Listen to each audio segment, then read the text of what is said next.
Hello everyone, how are you doing? Welcome back to the channel. Now before we get anywhere, I know what you're thinking. Sporadicles has put on a bit of weight. But never fear, I'm here this week. Sporadicles has been busy, so I'm just filling in for him. We'll be back either this weekend or you'll definitely see me on Tuesday as well, right? But yeah, Sporadicles is fine. But we've got some news to be breaking down for you today. So, lots is going on kind of behind the scenes, as always at Manchester United.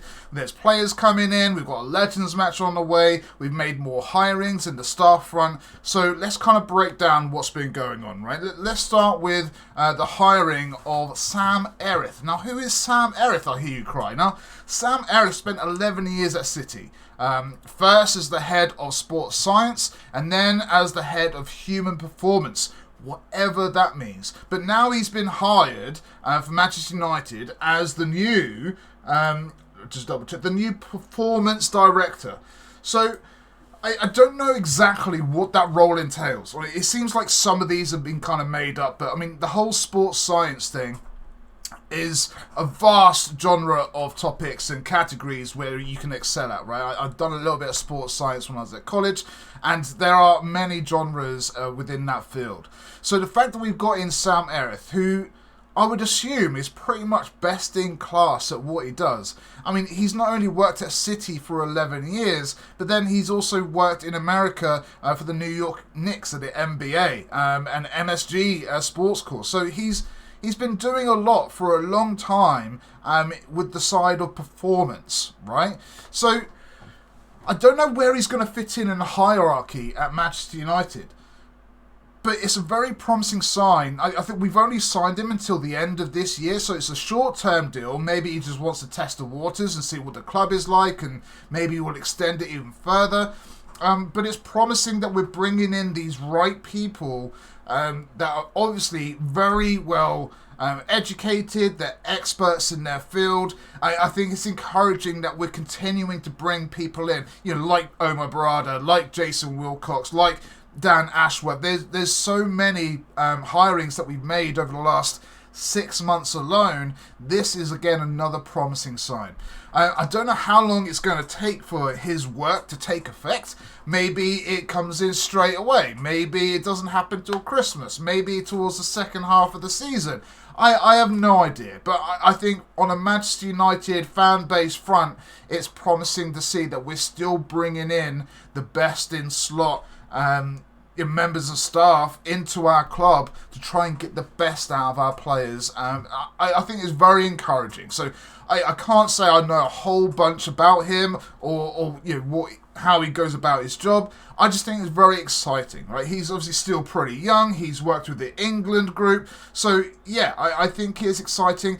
The only worry is that it's another tie to Southgate, but that's another story for another time. But I think this is a very promising kind of start or continuation of the staff hirings, right? So fair play. I hope to see a bit more of him going forward, and hopefully start seeing some results out of that.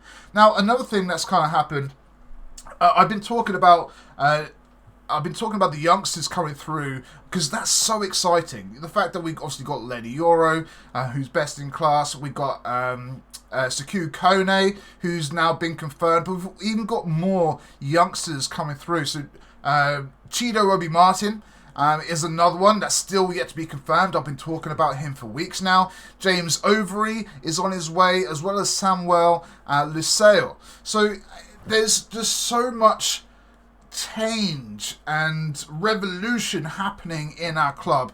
I just think it's so exciting. Now, yes, we might have to wait 2 to 3 years for some of these players that reach the first team, but people like Sekou Kone have joined on the promise that he's going to have a pathway to minutes. Same thing for Chido Obi Martin. So whether they're playing in like the Carabao Cup or whatever, I think it's going to be promising to see some of these youth team members just get a few minutes, bleed them into the team, a little bit this season, and progressively start to see more of them, right?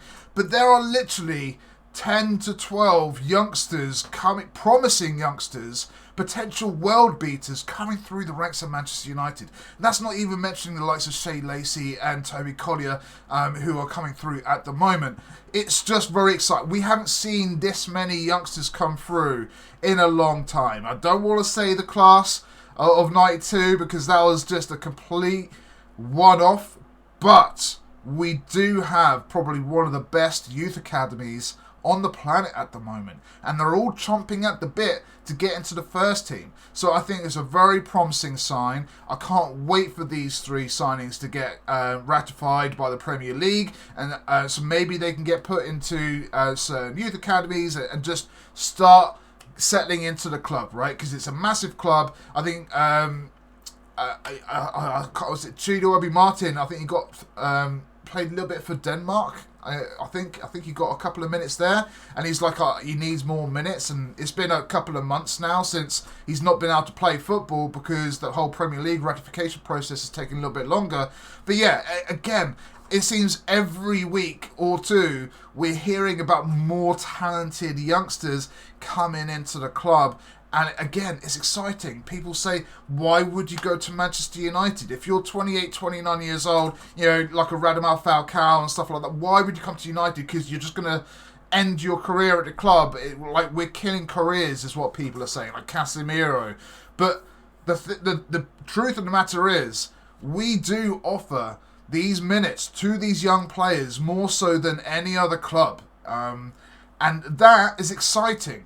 And that is a reason why youngsters want to come to play, because they know the quality of the talent that's at our disposal, and yet everyone seems to be getting a chance or a pathway for a chance to minutes. I just think it's very exciting. So let me know what you guys think down below, and maybe there's another youngster that's on your radar that maybe Manchester United should have a look at. So yeah, give me a shout.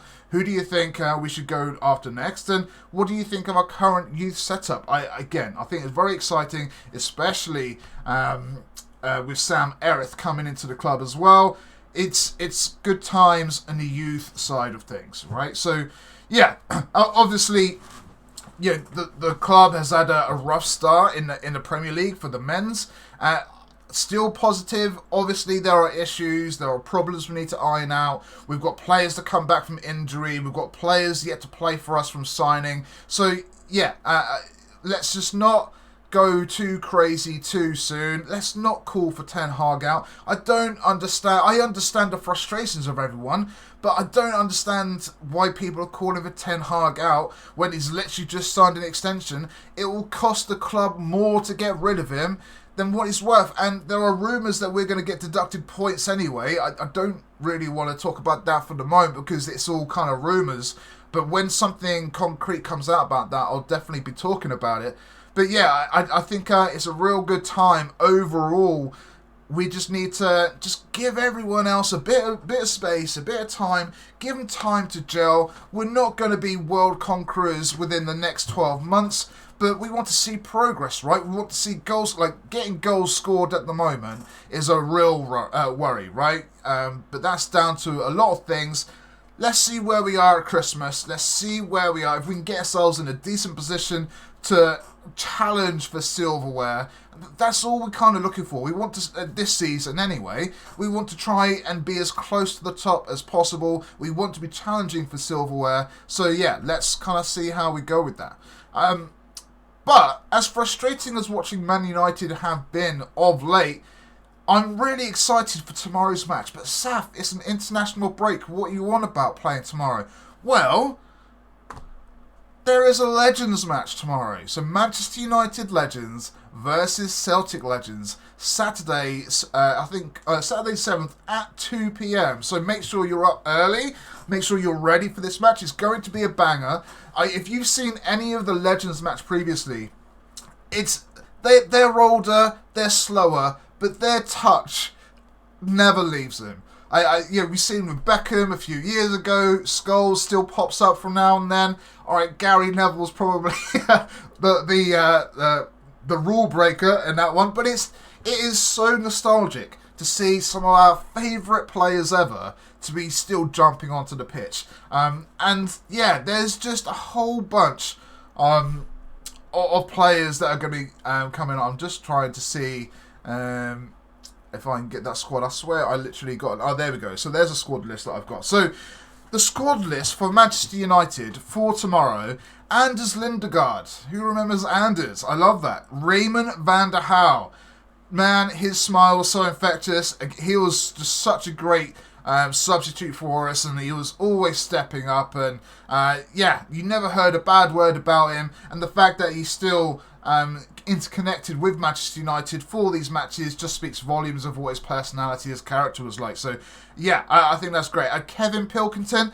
Now I know Schmeichel's obviously the number one, and he was everyone's kind of favourite whilst he was at Manchester United before he went to City and all that. But he was absolutely my idol. I was a little bit of a goalkeeper when I was younger, and that was all down to Schmeichel. Blonde hair and all that.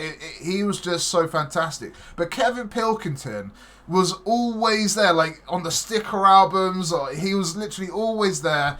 And yeah, I can't remember too much of him as a player, but as an iconic figure growing up, I mean, it was just great to see him there. So, yeah, they're the three goalkeepers. Moving on to the defenders: Antonio Valencia, Danny Simpson, Phil Bardsley, Mikael Silvestre, Ronnie Johnson, and Danny Pugh.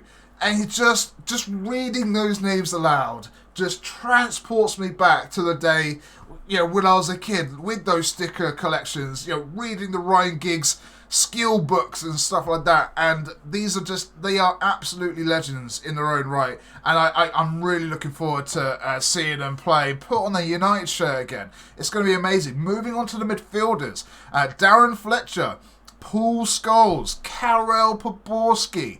Man, it's going to be good. Nicky Butt, Erik Jemba, so good he named him twice. Michael Carrick, Chris Eagles, and Luke Chadwick. Again, just really excited to kind of see these iconic, absolute legends just put on a United shirt again. Forwards: Fraser Campbell, Danny Webber, Wayne Rooney, and Dimitar Berbatov. Now, as I mentioned at the start, it's kind of crazy, how through the ages, how the United team have played. And I beg any current Manchester United player to make sure they tune into the Legends match tomorrow, because you're going to see passes and pings. Yeah, look, remember, they're approaching 50, or some of them are 60. There's some of them getting pretty old, right? But look, their touch never left them. And some of them still have such an ability. I can't wait to see the Manchester United of old turn up on the pitch again.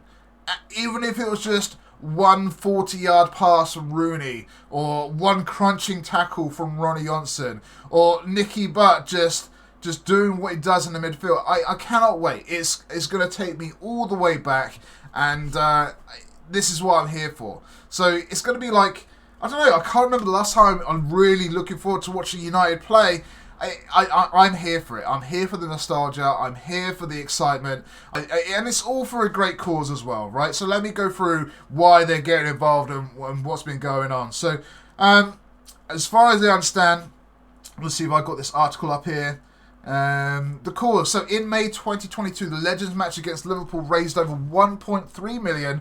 All proceeds from this upcoming event will once again support the Foundation's vital work with the young people across Greater Manchester and beyond. Manchester United Foundation offer a range of educational projects for young people in the local area, from educating youngsters about the inner workings of football to improving confidence, life skills, and employability. All our programs are innovative and inspiring. Everything you would expect from Manchester United. Every penny raised goes back into our projects that support our communities. Read more about it on the website, which you can do there. But again, it's all for a good cause. No matter any reason to get these absolute legends back onto the pitch in a Manchester United shirt is a good cause. The fact it's for a charity for the local areas and the surrounding areas of Manchester. Look, there can never be enough charities. Look, I've been in hostels, I've been homeless, I've been hungry. I know it doesn't look it, but it has been. So I've been in a position of need of help. So I can never discourage this kind of commitment and this kind of cause. absolutely back it. If you can go and buy tickets, please go and buy tickets. If you can donate to the cause as well, please do that. I'll see if I can try and find a donation link and put it into the link down below. If I can't find it, I'm sure there are links out there. So if you can, support this. I think the tickets are dirt cheap as well.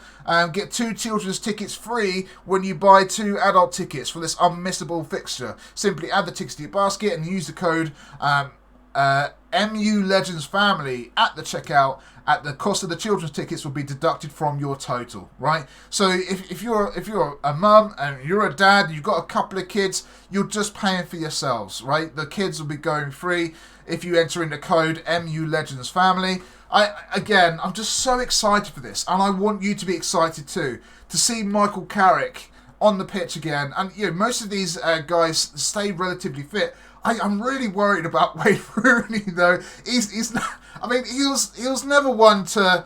He ended up having to lose a lot of weight during pre-seasons because he used to live life to the full, and that's Rooney's what he's all about. He is like the best street footballer that our country has ever seen. And he's just going to be fantastic. I don't know if he's going to play 30, 60 minutes or whatever, but it's going to be great. And it's going to be fantastic. And it's going to be all smiles everywhere, right? So, yeah, if you can get involved tomorrow, 2 p.m. at Old Trafford, go make it happen. If you can't, but you want to enjoy and still show your support, I'm sure there are links around as well. Let me know who you're looking forward to seeing put on a United shirt again. Maybe someone that they've missed out. I think this would have been a perfect time to try and bring Beckham back, and then we could sing "There's Only One David Beckham," and he wants us to say, I want to sing his name, and we haven't sung his name quite. He doesn't get the respect we deserve. But this probably would have been a great time to bring Beckham back for 45 minutes or so, but I'm assuming he's like super busy. But there are just so many characters that I would love to see come back. Let me know who you think. I've been TheSaffronMan. This has been RedVsRed with your latest Manchester United news and updates. There's lots going on. I'll be back this weekend, either Saturday or Sunday, undecided yet. And if not, I'll definitely be here on Tuesday with my latest update, and sporadically will be back as soon as he possibly can. Please make sure you hit like and follow and subscribe and all that jazz. Come say hi to us on Twitter. Give us a cheeky follow on that as well. And I will be back next time. Till then, look after yourselves and come on, United Legends. See you all soon. Peace.